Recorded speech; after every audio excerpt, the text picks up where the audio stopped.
l'institution hospitalière, l'aide infirmière, va changer les pampers de cette dame parce qu'elle a tendance à faire pipi au lit. Et il y en a une seule qui va faire ce travail ingrat. Et vous voyez la grandeur de cette aide. Combien l'art a permis de créer des liens. Moi, j'arrive pas à exprimer plus que ce que vous avez vécu ici. Et le rôle, tout à coup, l'art a donné la main à l'une et à l'autre. Et puis l'une et à l'autre se sont retrouvées dans un lien d'affection, de respect, d'amour. C'est impressionnant. Alors, c'est quoi cette créativité qu'on essaye d'aborder? C'est ces petits détails que ce metteur en scène, de nouveau un révélateur, le monde de l'art, c'est un monde de révélateurs aussi des blessures humaines, mais c'est totalement la vie. Donc, on aura, au cours de cette semaine, des efforts à faire. J'avais eu l'idée, mais malheureusement il pleut, de nous demander maintenant d'aller chercher des pâquerettes. Il y en a quelques-unes. Et vous auriez vu, dans le fond, la difficulté de ce... Alors, vous voyez qu'on l'avait fait en 2011. On est, sans le savoir, dans la même longueur d'onde.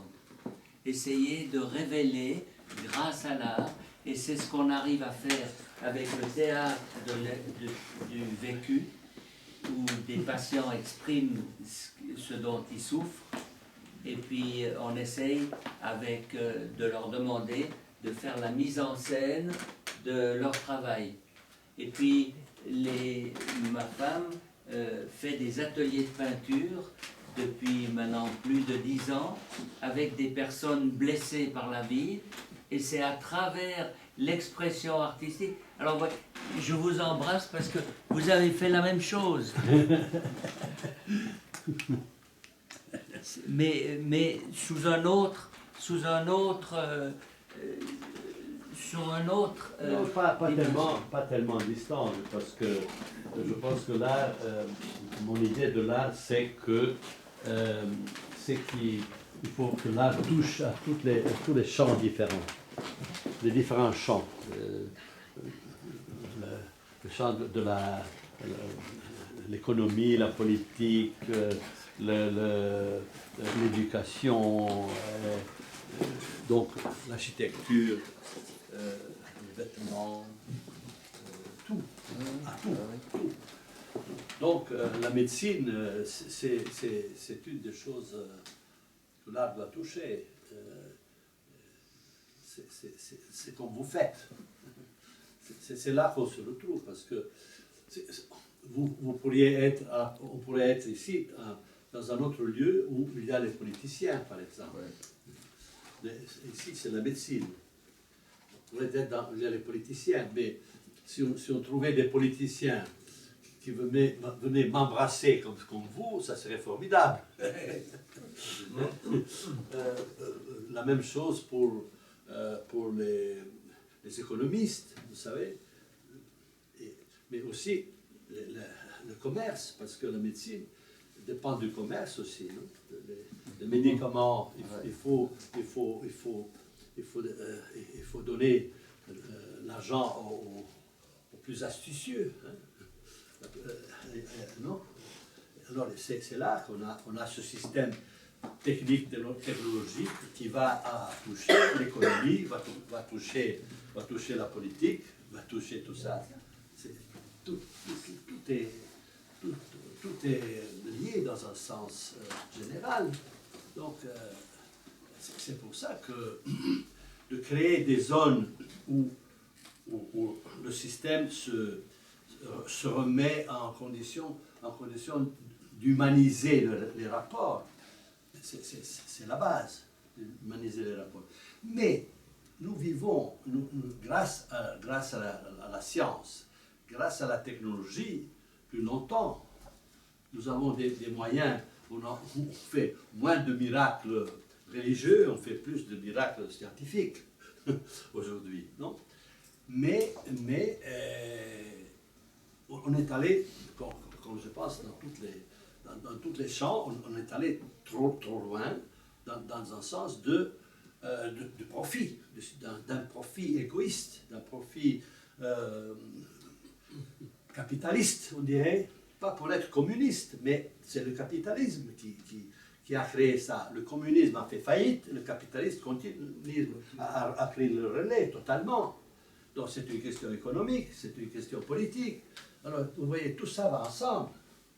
Tout ça va ensemble. Et c'est pour ça que je pense que l'art peut, avec en touchant vraiment la zone plus sensible de la pensée de l'être humain, elle peut vraiment adresser cette société vers quelque chose de plus humain.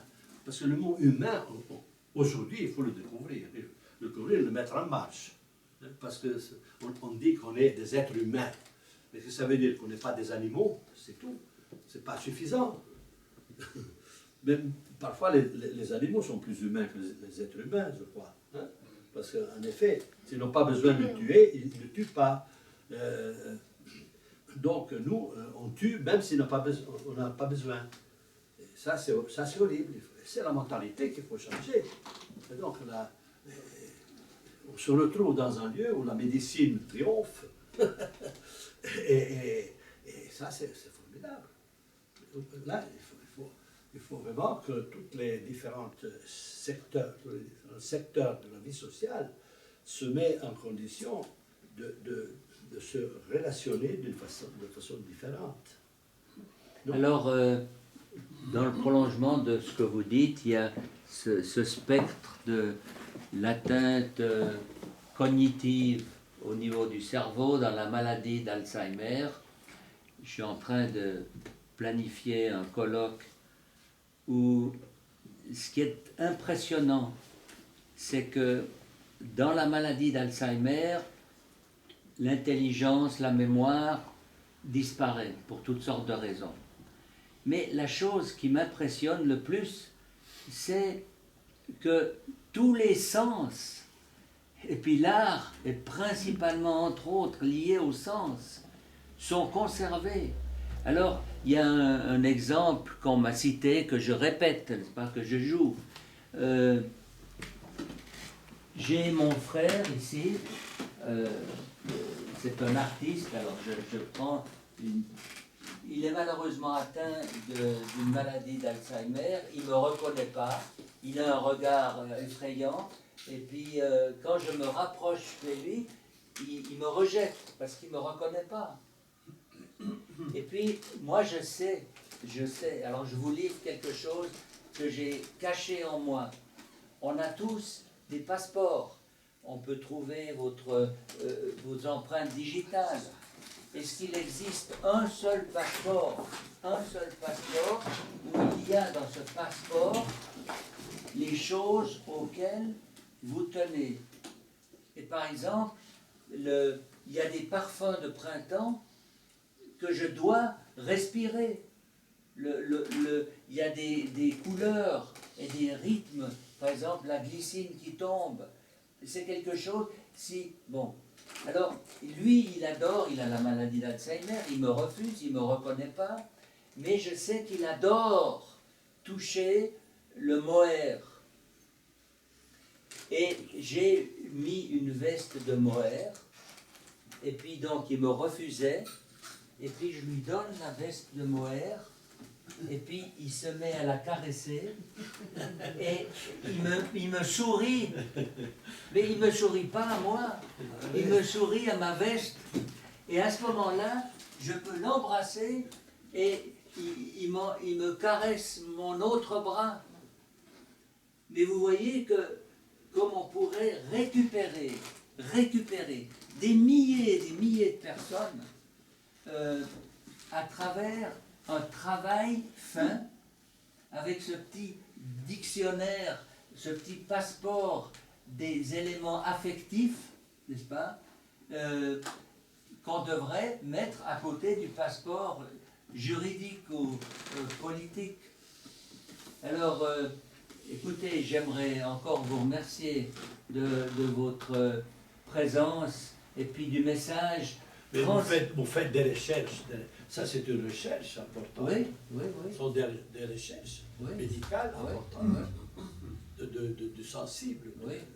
Alors vous voyez, si vous faites dans la maladie d'Alzheimer venir des neurologues, les neurologues, ils ont la cartographie du fonctionnement du cerveau et puis de l'empilement des éléments qui détruisent partiellement les cellules cérébrales, mais eux, ils sont là-dedans. Et puis, dans le fond, j'aimerais aborder ce problème de la maladie d'Alzheimer avec des gens qui sont des artistes, qui sont des gens qui essayent de développer des choses, entre autres au niveau sensoriel, et ça je l'ai appris à travers ces 12-13 ans de théâtre du vécu qu'on a fait avec des médecins, avec des infirmières, qu'on fait en Italie. Il y a un programme en Sardaigne qui fonctionne une fois par mois, exceptionnel. Donc vous voyez que quelque part, on est dans la même longueur d'onde, mais en même temps, votre modèle, il nous responsabilise d'aller transversalement avec la religion, avec la banque, avec les politiciens, avec les gens à pouvoir. Le problème est égal partout. Voilà, exactement. Alors maintenant, on est venu ici pour signer un document. Alors, c'est quoi les conseils que vous nous donnez? On a préparé avec Tiziana, que j'aimerais encore remercier pour son travail. Là, on a fait sur du papier un peu plus épais. Alors, c'est la dottoressa Rete qui a été la première à signer. Merci beaucoup. Et puis, on devra signer. Et puis alors, après avoir signé, mais même avant, il y a des gens qui sont les promoteurs de ce que vous faites. Il y a aussi toutes sortes de personnes invitées qui sont parmi nous. Et puis, j'aimerais, en signant, on s'engage à quoi? À s'inspirer de votre pensée horizontale, à ne pas rester dans sa spécialité. Quand vous dites horizontal, c'est aussi l'idée de la démocratie. Ah oui. La démocratie est horizontale et veut que chacun prenne responsabilité pour l'autre. Oui. Ça, c'est la démocratie. Pour soi et pour l'autre. Dans la démocratie, il faut toujours être au moins deux. Oui. Jamais seul. Jamais impérial, jamais vertical, jamais faire tomber les choses de haut. Donc ça c'est important. Quand vous parlez de horizontalité, on parle de quelque chose qui touche tout le monde, mais à travers les petits rapports. Les petits rapports 1 à 1, 2 à 2, 1 à 3, 1 à 4. C'est l'horizon. Ça c'est la démocratie. Alors c'est politique. Hein.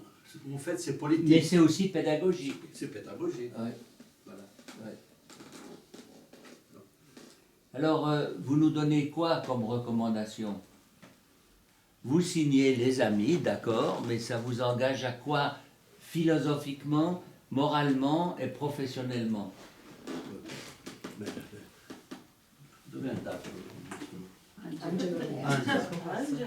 Il est peut-être dans une... Il a quitté la Suisse, peut-être. Il est déjà dans une autre affaire. Angelo. Il est déjà dans une autre affaire. Parce que lui, Angelo ne comprend pas le français. Si, il comprend bien le français. Pourquoi il s'en va? Mais je ne sais pas, il est peut-être... Parce que nous, on doit déléguer. Il est peut-être à c'est notre grand délégué. Non, c'est